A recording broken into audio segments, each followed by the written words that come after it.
Baal Shem Tov nous enseigne en fait qu'il y a deux manières d'étudier la Torah, avec notre intelligence ou bien avec notre âme. Et il faut absolument étudier la Torah avec notre âme, c'est-à-dire il faut la vivre, il faut y rentrer tout son cœur, toute son âme. Et à ce moment-là, ce que tu apprends s'ouvre devant toi. Bonjour à vous, nouvelle histoire du Baal Shem Tov. Cette fois-ci, nous allons parler du Maguide de Mezerich. Cette histoire est rapportée au nom de Rabbi Draznitz, le fameux Maguide Mesharim de la ville de Favilak. Et il raconte de quelle manière le très fameux Maguide de Mezerich fut rapproché par le Baal Shem Tov. Rabbi Dovber, c'était son nom au Maguide, avait l'habitude de jeûner de Shabbat en Shabbat, et ce pendant plusieurs semaines. Ça lui a valu de la santé, et son état de santé s'est affaibli considérablement. Et un jour, le fameux Rabbi Menachem Mendel de Be'er, le Maguide de Be'er, est arrivé dans la ville de Favilak chez un ami à lui, un riche juif honorable de la communauté. Et il se trouve que la maison, la petite maisonnette du Maguide de Mezerich se trouvait derrière la grande demeure de ce juif riche. Et lorsque Rabbi Menachem Mendel est entré chez son ami, dans cette demeure, il a entendu le Maguide de Mezerich enseigner la Torah à ses élèves. Et ce qu'il a entendu l'a fasciné. Alors, il a décidé de rentrer chez lui pour le voir. Et lorsqu'il rentre chez lui, il le voit dans son état de faiblesse, son état de santé qui était difficile. Et il lui dit, mais pourquoi tu ne vas pas chez Rabbi Israël ben Eliezer, celui qui est connu sous le nom du Baal Shem Tov, qui habite dans la ville de Mezibouj? Sache qu'il y a énormément de gens qui viennent le voir et qui ressortent avec des bénédictions, qui sont guéris, etc., etc. Pourquoi pas toi? Et le Maguide de Mezerich répond à cet élève du Baal Shem Tov, lui répond un psaume du roi David. Tov lachasod ba'Hashem mi betoach bin divim. Il est meilleur de s'en remettre à Dieu plutôt qu'aux hommes. Et lorsque le Rabbi Menachem Mendel de Be'er est retourné chez son maître, le Baal Shem Tov, c'était un des plus grands élèves du Baal Shem Tov. En entrant chez son maître, il lui dit, Rabbi, j'ai vu dans la ville de Favilak un réceptacle, un ustensile d'une rare beauté. Il faisait allusion à l'âme du Maguide de Mezerich. Et le Baal Shem Tov lui répond, sache que cela fait déjà plusieurs années que je suis au courant de ce merveilleux réceptacle et je me languis de pouvoir l'avoir à mes côtés. Pendant ce temps-là, le Maguide de Mezerich se met à réfléchir sur sa discussion avec Rabbi Menachem Mendel à propos du Baal Shem Tov. Il se dit, et pourquoi pas ne pas au moins aller vérifier qui est cet homme et si sa grandeur de Torah et sa crainte de Dieu est aussi grande et profonde qu'on le raconte, pourquoi ne pas s'approcher de cet homme-là? Je devrais faire le voyage. Et il décide d'entreprendre le voyage. Il faut savoir que c'est un homme qui étudie la Torah constamment. Et les 2 jours qu'il lui a fallu pour se rendre à Mezibouj lui ont coûté beaucoup d'énergie et de force du fait qu'il n'a pas pu, en fait, à cause de cela, étudier la Torah comme il faut. Et déjà sur le chemin de l'aller, il regrettait ce voyage. Et il se dit, mais pourquoi j'ai entrepris ce voyage qui m'affaiblit et qui m'empêche d'étudier la Torah? Quoi qu'il en soit, il arrive à Mezibouj. Et lorsqu'il est introduit chez le Baal Shem Tov, il s'attendait à entendre la merveilleuse Torah qu'on dit à propos de lui, la sagesse incroyable. Mais au lieu de ça, il en fut tout à fait autrement. Le Baal Shem Tov lui dit, tu sais, un jour je voyageais avec mon cocher Ivan, le cocher du Baal Shem Tov, et il n'avait plus de pain pour se nourrir. J'ai dû voyager jusqu'à ce que je trouve un homme, un goy, qui avait du pain dans son sac, et j'ai réussi à pouvoir acheter ce pain et nourrir Ivan, mon cocher.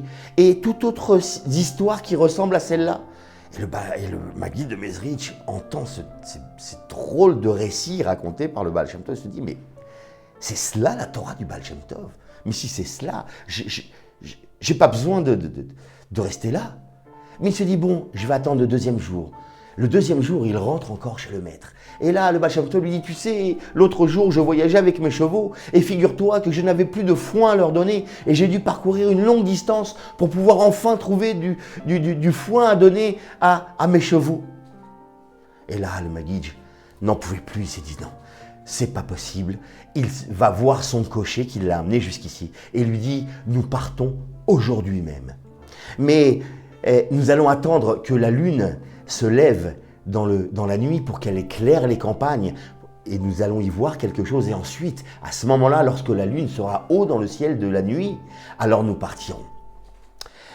Et nous arrivons aux approches de minuit. Le Maguide de Mezrich prépare ses affaires, se prépare pour le voyage, pour partir de Mezibouche. Et là, toc, toc, toc, toc, toc, il entend toquer à la porte. C'était le serviteur du Baal Shem Tov. Il lui dit, Maguide, le maître veut vous voir absolument tout de suite. Bon, le Maguide se rend chez le maître et il le trouve assis sur son lit avec un vêtement de peau de loup retourné. Et le maître aperçoit le Maguide rentrer dans la pièce. Il lui dit, dis-moi, est-ce que tu sais étudier? Alors, le Maguide dit, oui, je sais étudier. Effectivement, j'ai entendu dire que tu savais étudier la Torah.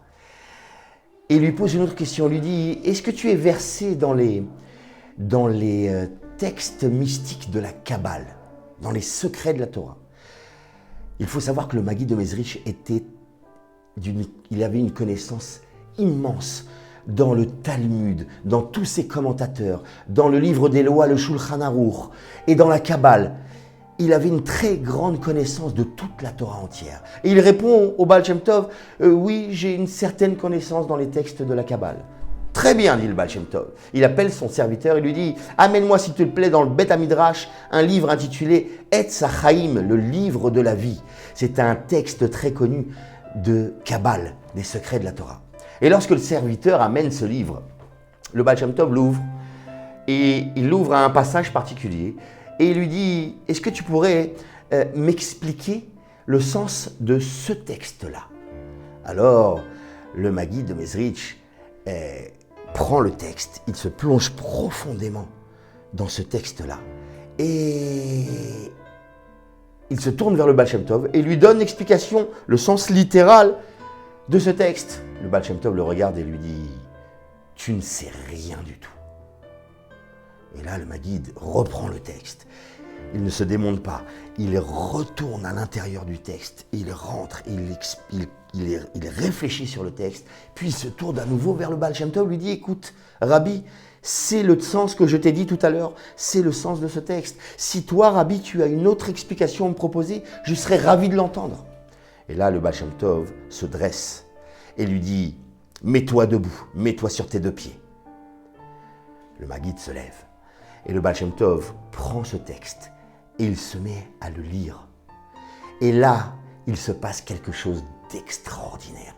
La pièce tout entière s'illumine et un feu descend qui se met à entourer le Baal Shem Tov et le Maguide. Un feu qui tourne. Et il faut savoir que dans ce texte, il y avait des noms d'anges qui étaient cités à l'intérieur de ce texte. Et le Maguide voit les flammes tout autour d'eux et il voit à travers les flammes les anges qui étaient cités dans le texte. Et ça a duré plus d'une heure. Il était dans un coin, il ne savait plus où se mettre. Lorsque le Baal Shem Tov termine son étude, tout s'arrête et tout disparaît. Et là, le Baal Shem Tov se tourne vers le Maguide et lui dit, voilà comment on étudie la Torah. Tu as donné le sens véritable de ce texte tout à l'heure. Mais le seul problème, c'est que tu n'as pas étudié avec ton âme. Voilà ce qui se passe quand on étudie avec son âme. Et là, le Maguide de Mezrich était tellement bouleversé qu'il est parti sur le champ voir son cocher et lui dit, tu peux aller dormir, détache les chevaux, remets-les à l'écurie et va dormir. Nous restons ici. Et nous savons que le Maguide de Mezrich est resté à ce moment-là avec le Baal Shem Tov durant de longues années. Il est devenu un des plus éminents disciple du Baal Shem Tov, jusqu'à même au moment du décès du Baal Shem Tov, il a pris la tête de tous les chassidim et il est devenu le rabbi à la place du saint et du kadosh Rabbi Israël Baal Shem Tov.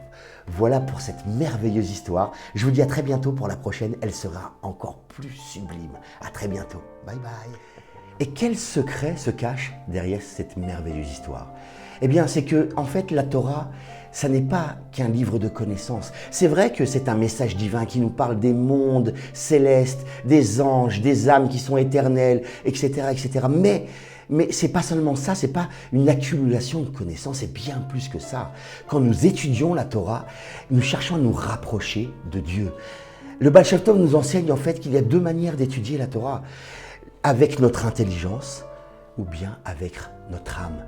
Et il faut absolument étudier la Torah avec notre âme, c'est-à-dire il faut la vivre, il faut y rentrer tout son cœur, toute son âme. Et à ce moment-là, ce que tu apprends s'ouvre devant toi, s'illumine devant toi à l'image du feu céleste qui est tombé dans cette merveilleuse histoire. J'espère que nous pourrons vivre un jour un moment pareil, mais déjà d'y mettre notre cœur, pas simplement de comprendre la Torah, mais de la vivre. Voilà pour l'enseignement de cette histoire. À très bientôt pour une autre histoire encore plus sublime. Bye bye.